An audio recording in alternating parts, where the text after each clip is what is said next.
আল্লাহ তাআলা নিজে বলছেন, ও নবী আপনি উত্তম চরিত্রের উপরে প্রতিষ্ঠিত। আল্লাহর নবীজি বলেন সাহাবীদেরকে, আমার রাতের বেলার আমল বা রাতের বেলার চরিত্র, দিনের বেলার চরিত্র উভয়টাই সমান পাবা। মানুষের কাছে তোমরা বলে দাও, আমি আর আপনি আমাদের নেতাদের চরিত্র মুহূর্তে মুহূর্তে বদলায় ওই আকাশের রংধনুর মতো। কথা বলে ঠিক কিনা? যেই শিক্ষাঙ্গন থেকে সত্যিকার অর্থে মানুষ তৈরি হবে, মানুষের মতো মানুষ, যাদেরকে দেখে মানুষ উদাহরণ হিসেবে তাদের সন্তানদের কাছে, সমাজের কাছে দিবে, আজকে তারা মানুষ, জীবন্ত মানুষ পিটিয়ে হত্যা করছে, ভিডিও ধারণ করছে, তা আবার প্রচার করছে। মানুষের মস্তিষ্ক কতটা বিকৃত হয়েছে একমাত্র নবীজির আদর্শ হৃদয়ে ধারণ করতে না পারার কারণে। আজকে ধর্মের নামে অধিকাংশ মাজারগুলোতে, আল্লাহওয়ালাদের মাজারগুলোকে বিতর্ক করে দিচ্ছে। গান বাজনা, নাচানাচি, গাঞ্জা, ইয়াবা এগুলো সেবন করা হচ্ছে। বলেন এগুলো কোনো ভালো কাজ? ধর্মের ব্যাখ্যায় পড়ে যান, সামাজিক দৃষ্টিকোণ থেকে এগুলো কি ভালো কাজ? প্রকৃত অর্থে নবীজির আদর্শ হৃদয়ে ধারণ করা ছাড়া এ জাতি মুক্তি পাবে না। আমি বারংবার বলি, আপনার সন্তানকে, আপনার স্ত্রীকে আপনার ঘরে সিরাতের চর্চা করেন, নবীজির ইতিহাস পড়ান, নবীজির জীবনী পড়ান। আমার নবীজির জীবনীতে যেইভাবে আমাদের জন্য শিক্ষা রয়েছে, নির্ভুল শিক্ষা রয়েছে, পৃথিবীর কোনো ব্যক্তির জীবনী পড়ে আপনি এতটা শিক্ষা পাবেন না। সুবহানাল্লাহ বলবেন না? আমার ভাইয়েরা, বড় আফসোস এবং দুঃখ পরিতাপের বিষয় হচ্ছে, আপনারা যারা মুরব্বী আছেন তারা হয়তো জানবেন না, কিন্তু যারা সোশ্যাল মিডিয়াতে অ্যাক্টিভ, ফেসবুক চালায়, ইউটিউবে ঢুকে, তারা বলতে পারবেন যে ঢাকা ভার্সিটিতে একটি পুরুষ লোককে পিটিয়ে জখম করে হত্যা করা হয়েছে। আপনারা জানেন শহীদ আবরারকে হত্যা করা হয়েছিল বুয়েটে, না? বুয়েট বিশ্ববিদ্যালয়ে শহীদ আবরারকে পিটিয়ে হত্যা করা হয়েছিল। বড় আফসোস এবং দুঃখ, যেই শিক্ষাঙ্গন থেকে সত্যিকার অর্থে মানুষ তৈরি হবে, মানুষের মতো মানুষ, যাদেরকে দেখে মানুষ উদাহরণ হিসেবে তাদের সন্তানদের কাছে, সমাজের কাছে দিবে, আজকে তারা মানুষ, জীবন্ত মানুষ পিটিয়ে হত্যা করছে, ভিডিও ধারণ করছে, তা আবার প্রচার করছে। মানুষের মস্তিষ্ক কতটা বিকৃত হয়েছে একমাত্র নবীজির আদর্শ হৃদয়ে ধারণ করতে না পারার কারণ। কথা বলেন ঠিক কিনা? নবীজির আদর্শ হৃদয়ে ধারণ করতে না পারার কারণ। বরঞ্চ আমরা তো মেধাবীদের কাছ থেকে এমন চাই যে মেধাবীরা এমন হবে, মানুষ মারবে দূরের কথা, মেধাবী হাঁটছে, কোন মানুষ হাঁটতেছে, অজান্তে একটা পিপিলিকা তার পায়ে পিষ্ট হয়ে যাবার সময় হঠাৎ তিনি অ্যালার্ট হয়ে সরে গেলেন, ইচ্ছাকৃতভাবে আমার দ্বারা একটা পিপিলিকার মৃত্যু হোক, তাও আমি চাই না। কথা বলেন ঠিক কিনা? এইটা হচ্ছে মেধাবীদের কাজ, এটা হচ্ছে মনুষ্যত্বের কাজ। একটা ছেলে তোফাজ্জল নাম, তার বাবাও মারা গেলেন, মা মারা গেল, ভাইও মারা গেছে 23 সালে।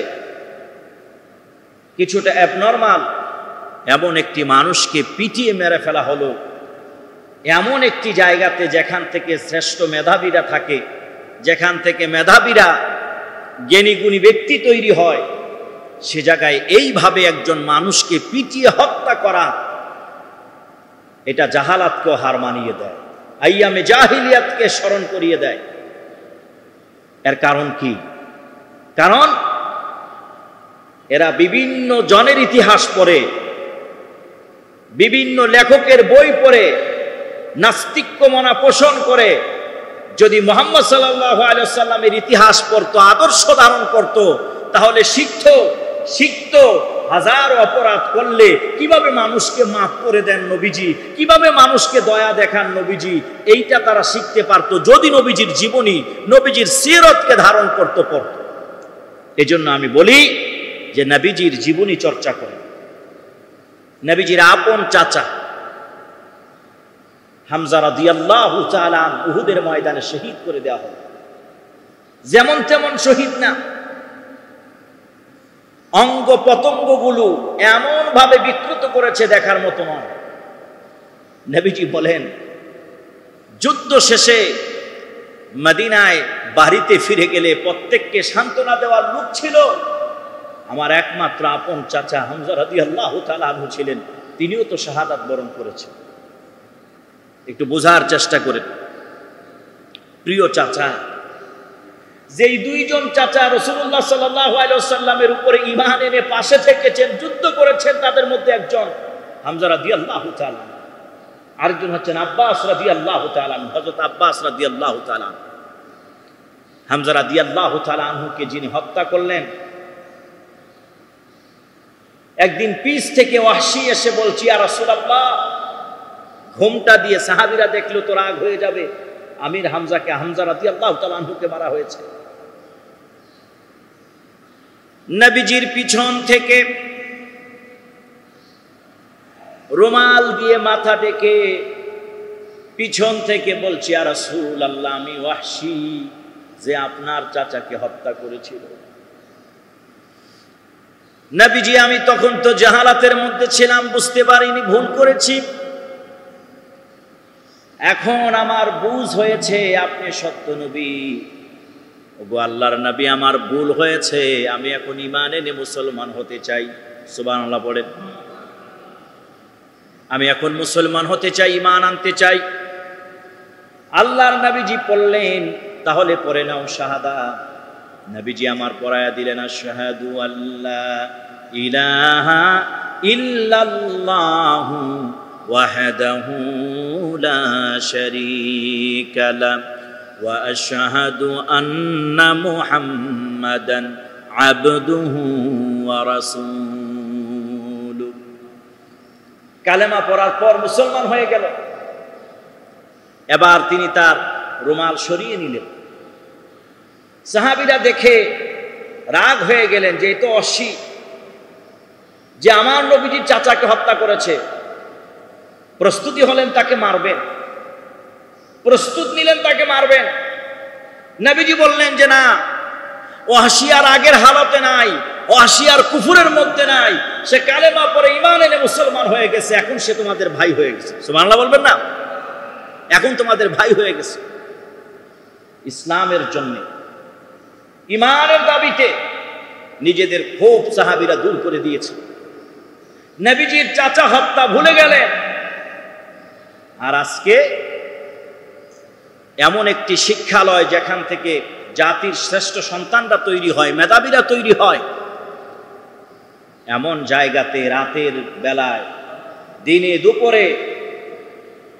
দিনে দুপুরে এইভাবে মানুষকে হত্যা করা, মারা, এটা কোনোভাবে ইসলাম গ্রহণ করে না।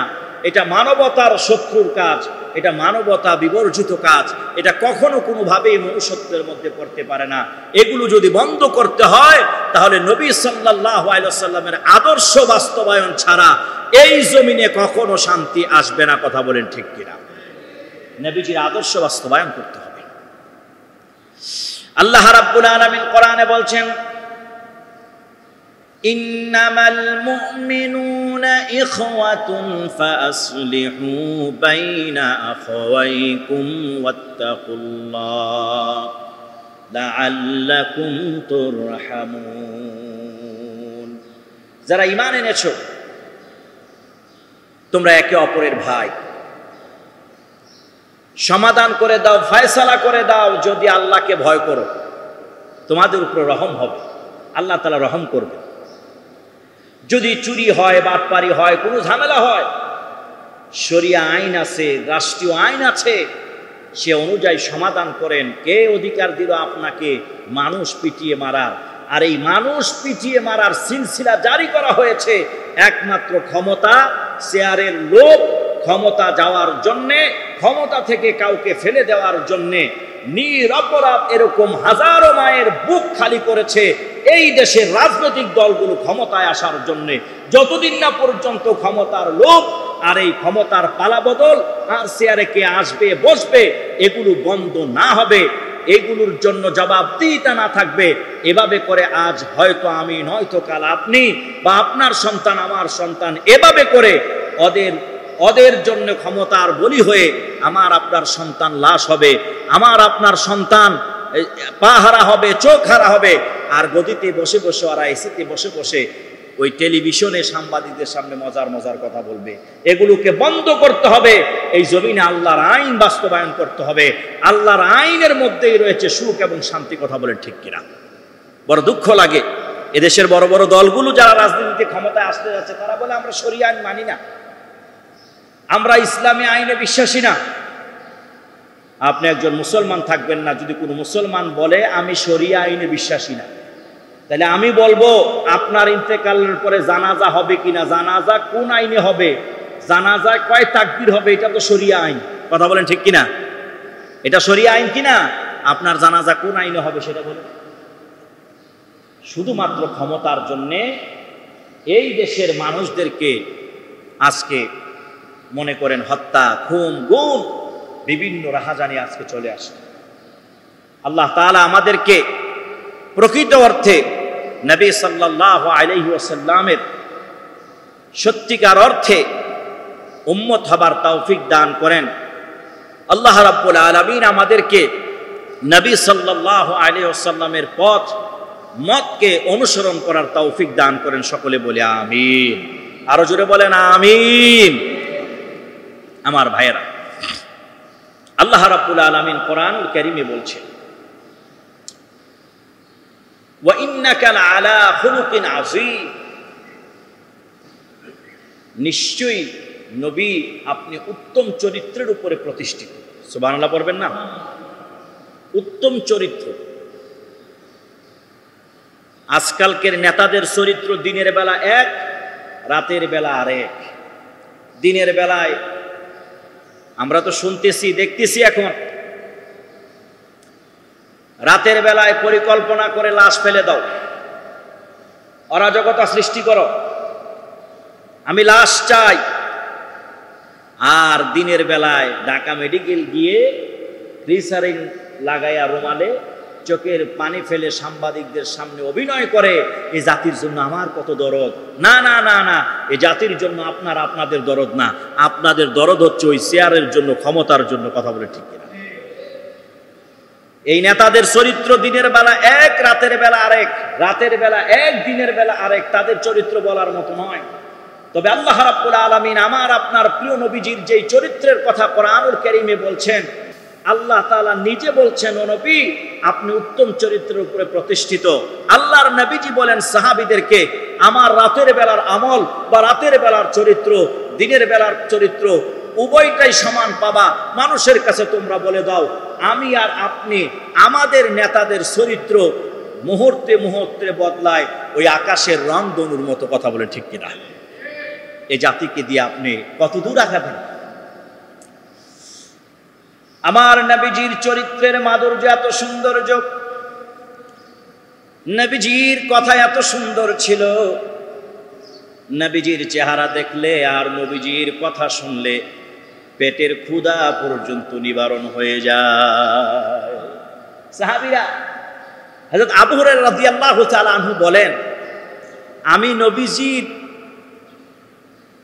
মজলিসে যখন বসি নবীজির চেহারার দিকে তাকাই থাকলে আমি আবু হুরায়রার পেটের ক্ষুধা যে আছে সেটাও মনে থাকে না। সুবহানাল্লাহ বলবেন না? এটা কি অবাস্তব কিছু? না, অবাস্তব না। আমি মাঝে মাঝে খাবারের কথা ভুলে যাই। খেলা দেখতে গেলে যখন দেখেন যে আপনার দল জিতার পথে, দৌড় খাওয়ার আগ পরে খামুনি। আর 5ই আগস্ট যখন স্বৈরাচারের পতন হয়েছে, গুম খুনের রানীর পতন হয়েছে, অধিকাংশ মানুষ ভুলেই গেছে দুপুরে যে খাবার খায় না। কথা বলে ঠিক কিনা? ভুলেই গেছে। আনন্দ বেদনা কখনো কখনো পেটের ক্ষুধাকে পরিত্রাণ করে দেয়। নবীজি সাল্লাল্লাহু আলাইহি ওয়াসাল্লামের আখলাক, চরিত্র, স্বভাব, তার কথাবার্তার মাধুর্য এত সুন্দর ছিল, সাহাবীরা বলেন নবীজির কথা শুনলে আর দেখলে পেটের ক্ষুধার কথা ভুলে যেতাম। সুবহানাল্লাহ বলুন না? অনেক সাহাবী বলেন পেটের ক্ষুধা লাগলে নবীজির চেহারার দিকে চাইয়া থাকতেন, এত ভালোবাসতেন। আপনার আমার ভালোবাসা হইছে যদি আমার সাথে মিলে, আমার দলের নেতার সাথে মিলে, তাইলে ভালোবাসা, নাইলে ভালোবাসা নাই। আর ইসলামের চরিত্র হইল, যদি প্রকৃত অর্থে আপনি ইমানদার মুমিন হতে চান, তাহলে আপনার স্বভাব হবে এমন, আমি আমার ইসলামকে, আল্লাহকে, নবীকে ভালোবাসি। এই ভালোবাসতে গিয়া যদি বন্ধু ছাড়তে হয়, বাবা মার সাথে যদি আমার খারাপ আচরণের কথা বলতেছি না, অর্থাৎ সব কিছুর চাইতে মুহাম্মদ সাল্লাল্লাহু আলাইহি ওয়াসাল্লামকে ভালোবাসতে হবে, এইটাই ইমানের দাবি। নবী সাল্লাল্লাহু আলাইহি ওয়াসাল্লাম বলেন, লা ইউমিনু আহাদুকুম হাত্তা আকুনা হাব্বা ইলাইহি মিন ওয়ালিদিহি ওয়া ওয়ালাদিহি ওয়ান নাসি আজমাইন। এইটাই সাহাবীদের আমল। এভাবেই সাহাবীরা ভালোবাসতেন। আর আমাদের ভালোবাসা হচ্ছে, যদি আমার মনের সাথে দল ঠিক রাখিয়া যদি ধর্ম করা যায় তাহলে করব না। বক্তব্য এমন হওয়া উচিত, ধর্মকে ভালোবাসা যদি দল করা যায় তৈলে করব। কথা বলেন ঠিক কিনা? এই দেশে এরকম অনেক হয়েছে। আল্লাহ ওয়ালাদেরকে নিয়ে স্ট্যাটাস দিয়েছে। দেলোয়ার হোসেন সাইদি, আল্লামা দেলোয়ার হোসেন সাইদি রাহিমাহুল্লাহ, বাংলার ইতিহাসে কিয়ামতের আগে আর এরকম একজন আসবে কিনা আমার জানা নাই। ওনার ইন্তিকালে অনেক মুসলমান যুবকেরা স্ট্যাটাস দিয়েছে, হয়তো কোনো দল করতো, ছাত্রলীগ বা অমুক তমুক, বহিষ্কার করে দিচ্ছে যে তুমি মৃত্যুতে সুখ জানাই লেখো। তারা আবার উল্টা লেখছে যে মুসলমান হয়ে মুসলমানের আলেমের মৃত্যুতে যদি ইন্না লিল্লাহ না পড়তে পারি, ওই দল করার দরকার নেই। আজকে আমাদেরকে দল, রাজনীতি অন্ধ বানায়া দিয়েছে, ধর্মকে পিছিয়ে দিয়ে দিয়েছে। ধর্মবাদ আগে দল। জোরে সোরে একবার নাউজুবিল্লাহ বলেন। হয় নাই? জোরে সোরে বলেন নাউজুবিল্লাহ। আগে আমার আল্লাহ, কোরআন, আগে আমার রাসূল, আমার সুন্নাহ। কথা বলেন ঠিক কিনা? এইভাবে হয়ে যদি কোনো দল মনে হয় যে তারা ইসলাম ও মুসলমানের পক্ষে, তাহলে আমরা আছি। আমার ভাইয়েরা, এবার আসেন একটু বলি, সাহাবীরা কেমন ভালোবাসতো নবী সাল্লাল্লাহু আলাইহি ওয়াসাল্লাম। নবীজির কাছে এসে একজন সাহাবী বলছে, ইয়া রাসূলুল্লাহ, আপনার কাছে যতক্ষণ আসি আর বসে থাকি, হৃদয়ের মধ্যে অন্যতম একটা শান্তি কাজ করে। সুবহানাল্লাহ বলবেন না? নবীজি, আপনার কাছে যতক্ষণ থাকি, হৃদয়ের মধ্যে অন্যতম প্রশান্তি অনুভব করি। ওগো নবীজি, আমরা তো দুনিয়াতে আপনাকে পেলাম, কাছে আসতে পারি, বসতে পারি, শুনতে পারি। নবীজি, আপনার কাছে আমার একটা জানার বিষয়, হাসরের ময়দান শেষে যখন মুমিনরা, নেককাররা জান্নাতে চলে যাবে, আপনি তো নবীদেরও নবী, আখিরি জামানার পয়গম্বর, শ্রেষ্ঠ নবী, আপনি নবীদের নবী, রাসূলদের রাসূল।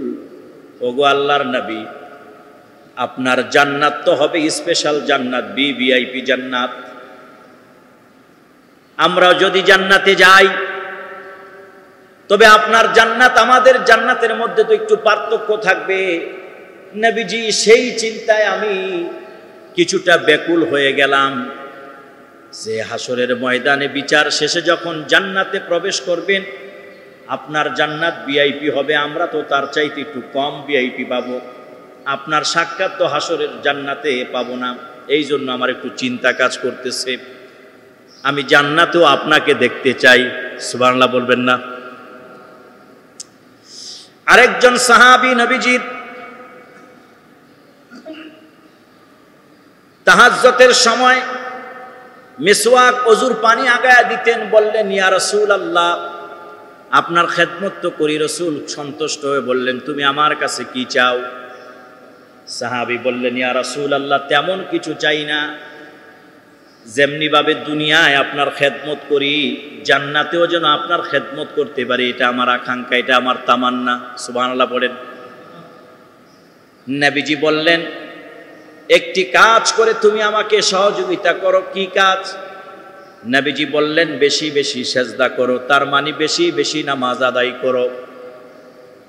এমন কোন সত্যিকার অর্থে আল্লাহর ওলি নাই যারা নামাজ ছাড়া আল্লাহর ওলি হইতে পেরেছে, তাহাজ্জুদ ছাড়া আল্লাহর ওলি হইতে পেরেছে।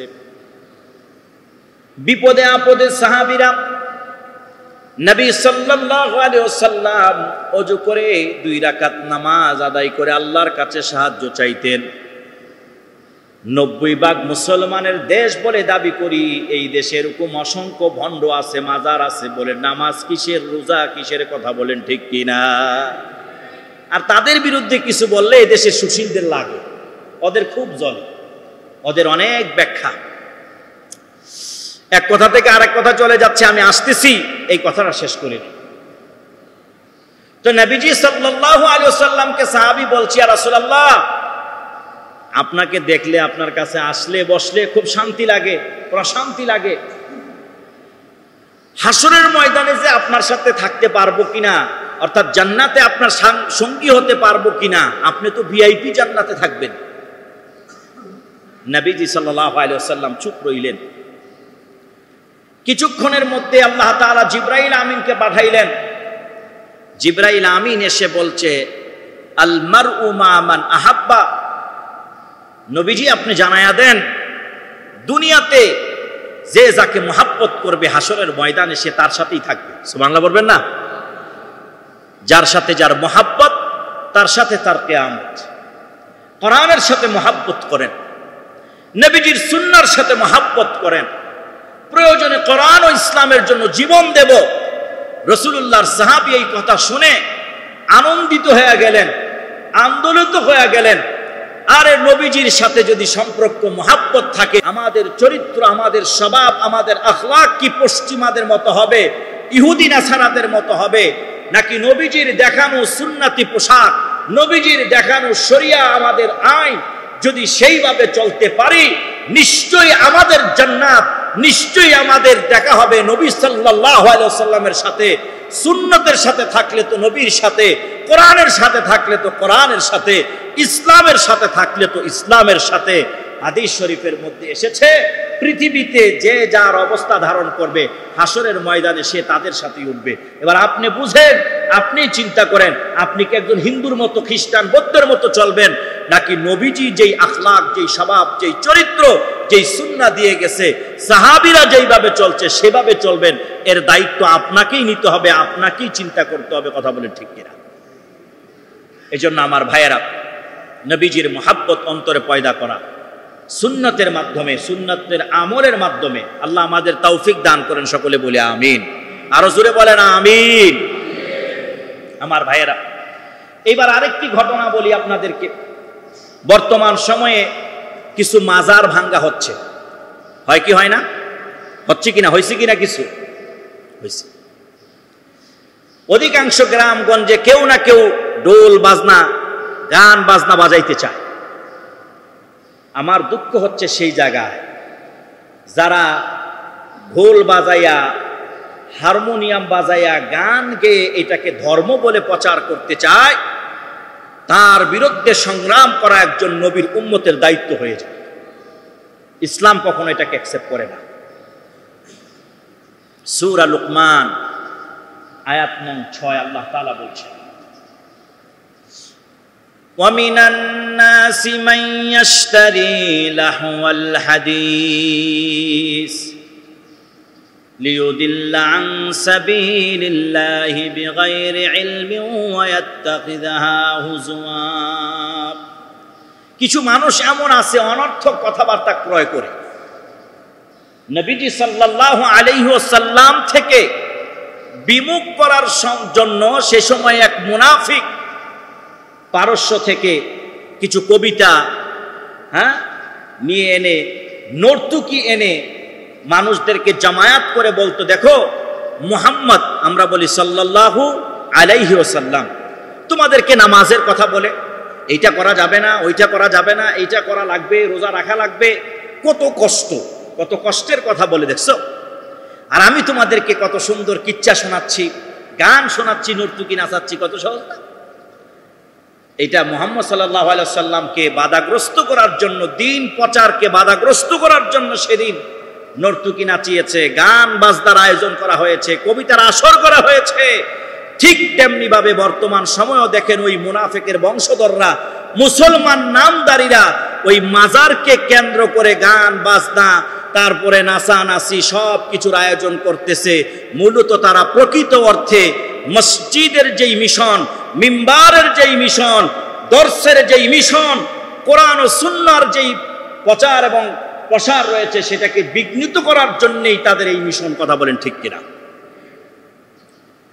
লাহওয়াল হাদিসের ব্যাখ্যায় রাইসুল মুফাসসিরিন আব্দুল্লাহ ইবনে মাসউদ রাদিয়াল্লাহু তাআলা আনহু বলেন, তাফসীরে ইবনে কাসিরের মধ্যে এভাবে লেখা আছে, একবার নয়, দুইবার নয়, তিনবার আল্লাহর শপথ করে আব্দুল্লাহ ইবনে মাসউদ বলেন, লাহওয়াল হাদিস দ্বারা আল্লাহ রাব্বুল আলামিন অনর্থক কথাবার্তা, গান বাজনা, যত প্রকারের বাদ্যযন্ত্র আছে কিবা আসবে সব কিছু আল্লাহ রাব্বুল আলামিন হারাম করে দিয়েছেন, নিষিদ্ধ করে দিয়েছেন। জোরে সোরে একবার বলেন সুবহানাল্লাহ, আলহামদুলিল্লাহ বলেন। শুধু তাই নয়, মুহাম্মদ সাল্লাল্লাহু আলাইহি ওয়াসাল্লামের একটি হাদিস এমন আছে, আল্লাহর নবী বলেন, এই সমস্ত একতারা দোতারা, অর্থাৎ এখনের ভাষায় বলছি, বাদ্য বাজনার যত উপকরণ আছে এগুলোকে ধ্বংস করার জন্যই আল্লাহ রাব্বুল আলামিন আমাকে দুনিয়াতে প্রেরণ করেছেন। সুবহানাল্লাহ বলবেন না? আজকে ধর্মের নামে অধিকাংশ মাজারগুলোতে, আল্লাহওয়ালাদের মাজারগুলোকে বিতর্ক করে দিচ্ছে। গান বাজনা, নাচানাচি, গাঞ্জা, ইয়াবা এগুলো সেবন করা হচ্ছে। বলেন এগুলো কোনো ভালো কাজ? ধর্মের ব্যাখ্যায় পরে যান, সামাজিক দৃষ্টিকোণ থেকে এগুলো কি ভালো কাজ? না। আপনি দেখেন সিলেটের হযরত শাহজালাল শাহপরান রহমতুল্লাহ আলাই, সেখানে একদল জনগণ গেল, গিয়ে বলল যে এখানে কোনো গাঞ্জা হবে না, নেশাদ্রব্য সেবন করা যাবে না, গান বাজনা নাচানাচি করা যাবে না, বাকি আপনারা আপনাদের মতো থাকেন। আল্লাহর ওলির মাজারে কি হাত দেওয়া হয়েছে? না। প্রকৃত অর্থে যারা আল্লাহওয়ালা, আল্লাহর ওলি, তাদেরকে আমরা সম্মান মর্যাদা করি, কিন্তু যারা দরবেশ না হয়ে ধরবেশ, বেশ ধরছে, ইসলামের ক্ষতি করতেছে, আমরা আল্লাহর নবীর উম্মত হয়ে জানা শোনা থেকে আমরা কখনো এই সমস্ত মাজার পূজা, পীর পূজাকে আমরা কখনো সমর্থন করতে পারি না। কথা বলেন ঠিক কিনা? আরো জোরে বলেন ঠিক কিনা? আমরা সেগুলো থেকে বিরত থাকব। আল্লাহ ওয়ালাদের মাজার যদি থাকে, এইভাবে আবার নতুন করে মাজার বানিয়ে বানিয়ে ব্যবসা করা আল্লাহর ওলিদেরকে দিয়ে, সেটাও চলবে না। আপনি বলেন শাহজালাল শাহপরান রহমতুল্লাহ আলাইহির মাজারে যে লাখ লাখ কোটি কোটি টাকা উঠে, ওই টাকাগুলো কি তার কোনো বংশধর পায়? জোরে বলেন পায়? তাইলে তো একটা কথা ছিল যে না, এই টাকাটা আল্লাহর ওলির যারা বংশধর আছে তারা খাচ্ছে। কারা খায়? গিয়া দেখেন হোমরা সোমরারা বাক কইরা খাসি কিন্না কিন্না খায়। একটা কথা মনে পড়ে গেছে বলি, এদেশের অন্যতম একজন ওয়ায়েজ মাওলানা মীর হাবিবুর রহমান যুক্তিবাদী, আল্লাহ ওনার হায়াত ও রিজিকে বারাকা দান করেন, সকলে বলি আমিন। আমাকে খুব আদর করে, রসিক মানুষ। তো তিনি বলতেছেন যে একদিন আমি সোনারগাঁ থেকে আসতেছিলাম, দেখি একজনে টাকা কালেকশন করতেছে, লাল কাপড় দিয়া ডেগের মধ্যে বেঁধে টাকা কালেকশন করে না, করতেছে।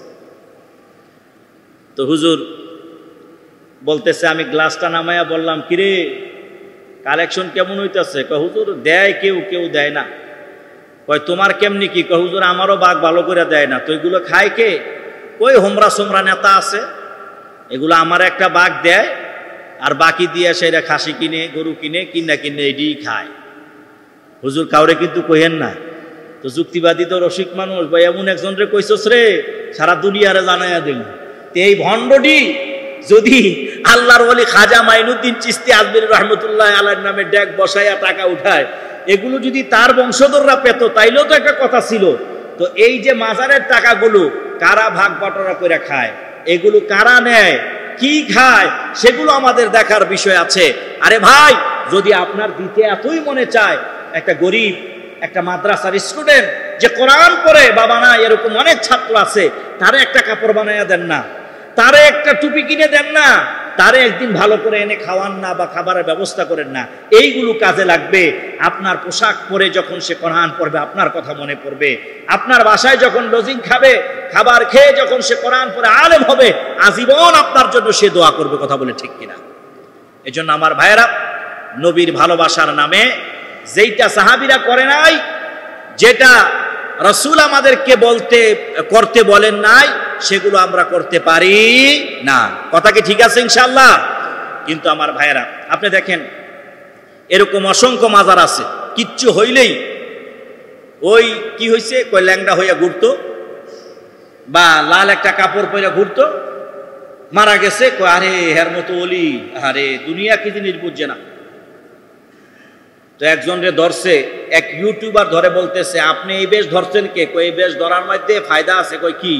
কই আমি কাজ টাজ করতে পারি না, কাজ টাজ আমার এই মেহনতের কাজ ভাল লাগে না, এই দাড়িতে জট লাগাই লাইছি আর লাল শালু পরছি, এই জন্য এইটা ফইরা চুলে জট আর দাড়িতে জট দেখলে মানুষে কিছু ঠেয়া পয়সা দেয়, মাজারে মাজারে ঘুরে ঘুরে খাই, আমার গোসল করাও কষ্ট, কাম করাও কষ্ট, আমার এই কষ্টের কারণে এই বেশ ধরছি যেন ফাও ফাও খাইতে পারি। এই ফাও খাওয়ার গোষ্ঠী আজকে ইমান আমল নষ্ট করে দিচ্ছে অসংখ্য মানুষের। আর আমাদের কিছু আবেগী মা বোন আছে আর মানুষ আছে, আরে না, অনেক কিছু না জানে, না জানলে এমন। নাউজুবিল্লাহ বলবেন না? আল্লাহ তাআলা আমাদেরকে এই সমস্ত নাপাকি কাজ থেকে, শরীয়ত বিরোধী কাজ থেকে আমাদেরকে হেফাজত রাখেন, প্রকৃত অর্থে আশিকে রাসূল হবার তৌফিক দান করেন। সকলে বলি আমিন। আরো জোরে একবার বলেন আল্লাহুম্মা আমিন। আমার প্রিয় ভাই বন্ধুরা, সতর্ক থাকবেন, সাবধান থাকবেন। বাংলাদেশের বিগত দিনের ইতিহাস থেকে বলছি, শুধুমাত্র রাজনৈতিক ফায়দার জন্যে, শুধুমাত্র সিটের জন্য, আসনের জন্য, চেয়ারের জন্য, ক্ষমতার জন্য অসংখ্য নিরহ আলেমকে এবং দিনদার ইসলাম প্রিয় কলেজ ভার্সিটির ছেলেদেরকে জঙ্গিবাদ বানিয়ে পার্শ্ববর্তী রাষ্ট্র আর আমেরিকার সহানুভূতি পাওয়ার জন্য অসংখ্য মা বাবার সন্তানকে বানানো হয়েছে, জঙ্গি বানানো হয়েছে, বিভিন্ন মিথ্যা মামলার আসামি। এই বিষয়গুলো থেকে আপনারা সতর্ক থাকবেন, আগামীতে যেন বাংলাদেশে এরকম পরিস্থিতি আর তৈরি না হয়। আল্লাহ তুমি আমাদের হেফাজত করো। সকলে বলে আমিন। আরো জোরে বলেন আল্লাহুম্মা আমিন। আমি ওই দিন একটা টক শোতে বলেছিলাম যে আপনারা, এবং আমি বৈষম্য বিরোধী ছাত্র আন্দোলনের একজন নেতাকেও বলেছিলাম, ওই সারজিজ আলমকে, এখন আপনারা যেহেতু দায়িত্বে আছেন, আমার একটা দাবি স্পষ্ট, এদেশের মানুষ আলেমদেরকে ভালোবাসে, এদেশের মানুষ মসজিদ মাদ্রাসাকে ভালোবাসে, এদেশের মানুষ খেয়ে না খেয়ে হলেও টাকা জমিয়ে মসজিদে কিভাবে এক বস্তা সিমেন্ট দেওয়া যায় রিস্কাওয়ালাও চিন্তা করে। এই দেশে ধর্মীয় যেই ভাব গাম্ভীর্য রয়েছে মানুষের মধ্যে, এগুলোকে বিনষ্ট করার জন্যে ষড়যন্ত্র করা হয়েছে, আয়নাঘর বানানো হয়েছে। যেই সমস্ত আলেমরা কুফুর এবং শিরকের বিরুদ্ধে সোচ্চার ছিল, কণ্ঠকে ছেড়ে দিয়ে কথা বলেছিল, তাদেরকে অন্যায়ভাবে ধরে নিয়ে বিভিন্ন নাম দিয়ে, উপনাম দিয়ে জঙ্গিবাদ বানিয়ে বছরের পর বছর জেলে রেখেছে। আমরা মনে করছি এটা নাটক। আপনারা তদন্ত করেন আন্তর্জাতিকভাবে, যদি এরকম সত্যিই কিছু থাকে তাহলে বিচার হোক, আর না থাকলে আলেমদেরকে কেন এইভাবে, আলেমদের উপরে কেন এই নির্যাতন করা হলো, কেন আলেমদেরকে অপবাদ দেওয়া হলো, জাতির সামনে তাদেরকে এনে ক্ষমা চাওয়াতে হবে এবং শাস্তি হতে হবে। তাদের কথা বলেন ঠিক কিনা? এরকম কত মায়ের সন্তানকে, কত মা বাবাকে নিঃস্ব করে দিয়েছে। আমি নিজে সাক্ষী। আমি যখন ফরিদপুর কারাগারে ছিলাম, একটা ছেলে 18 মাস ধরে ভর্তি, চেহারা দেখলেই বোঝা যায় যে এই মানুষ গালি পর্যন্ত দিতে পারবে না। 2 মিনিট বলে শেষ করে দিচ্ছি। নাম ছিল সালাহউদ্দিন, ফরিদপুরের এক বড় মাদ্রাসায় পড়তো, আর 1 বছর হলেই তার দাওরা শেষ। যেই বছর ধরছে সেই বছর সে পড়াশোনা রানিং অবস্থায় ধরেছে।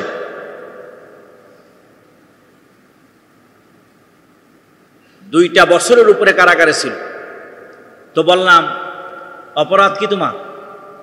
বলল, তেমন কিছু না, বুঝতে পারি নাই তো, ওই একটা জিহাদের আয়াত বা ওই যে মোল্লা ওমরের কাহিনী একটা শেয়ার করছিলাম আমার আইডি থেকে। এখন ওই যে সিটিসি কত কি বানাইছে, এসব হচ্ছে দান্দাবাজ, খালি খাওয়ার লাগে আর আপারে খুশি করার লাগে। এক ফাগল তো আপা এতবার কইছে, খোদারও মনে এতবার ডাকে নাই। কথা বলে ঠিক কিনা? ওর মারেও মনে এতবার মা কয় নাই, আপা আপা কইতে কইতে তার জীবন শেষ। এই চাটুকারগুলোই এই নষ্ট করছে আরো বেশি। তো বলতেছে ভাই শেয়ার করছি, ঘুমায়া রইছি, তখন তো পদ্মা সেতু হয় নাই।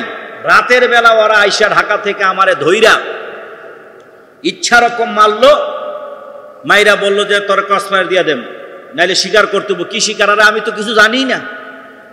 ওদের নিজেদের কাছেই বই আছে, লাল তরোয়াল নাকি কি একটা বই তার সামনে রেখে ছবি তুইলা বলছে যে ওরা জঙ্গি গোষ্ঠী অমুক তমুক করতেছে, আমরা এই অবস্থায় ধরছি, এই বই পাইছি, সেই বই পাইছি। এইভাবে করে কত মায়ের সন্তানকে নির্যাতন করছে আপনারা কল্পনাও করতে পারবেন না, কল্পনাও করতে পারবেন না। এখন যে মাদ্রাসায় পড়ে আপনি বলেন তার মা বাবার আছে কি? বাড়িটা শুধু বিক্রি করে দেওয়ার বাকি ছিল। টাকা পয়সা দিয়ে মামলা লড়তে না পারার কারণে উকিলও ওঠে না কোর্টে। এইভাবে করে অসংখ্য ভাই নিরহ মুসলমান জেলখানায় পড়ে আছে 25 মাস, 30 মাস, 4 বছর, 5 বছর বিনা কারণে, বিনা অন্যায়ে এইভাবে কারাগারে, শুধুমাত্র আপারে খুশি করার লাগিয়া যে জঙ্গি আমরা মাথা ছাড়া দিয়ে উঠতেছে, আমরা এই যে এইভাবে ধরতেছি আর প্রমোশন বাড়ানোর লাগিয়া। এইভাবে অনেক মায়ের সন্তানকে যারা ক্ষতি করেছে, ওই সমস্ত পুলিশ কর্মকর্তা কিংবা ওই সমস্ত সরকারি কর্মকর্তাদের জন্য আমাদের বিন্দু পরিমাণ দরদ হওয়া মানে মাজলুমের পক্ষে, মাজলুমের বিরুদ্ধে অবস্থান নেওয়া, এদের প্রতি সহানুভূতি দেখানো, মাজলুমের সাথে তামাশা করার শামিল। ওদের কঠিন থেকে কঠিন বিচার হওয়া উচিত। ওদের বোঝা উচিত মায়ের সন্তানকে নিয়ে ছিনিমিনি খেলা কতটা কষ্টের, কতটা যন্ত্রণার। সর্বশেষ এতটুকুই বলবো, রবিউল আউয়াল মাস চলছে, আসুন আমরা নবী সাল্লাল্লাহু আলাইহি ওয়াসাল্লামের জীবনী থেকে, ইতিহাস থেকে শিক্ষা নিয়ে কোরআন সুন্নাহর আলোকে জীবন করি। আল্লাহ রাব্বুল আলামিন দুনিয়া এবং আখিরাত উভয় জায়গায় আমাদের কামিয়াবি দান করেন, আমিন। ওয়া মা তৌফিক ইল্লা বিল্লাহ। আসসালামু আলাইকুম ওয়া রাহমাতুল্লাহ।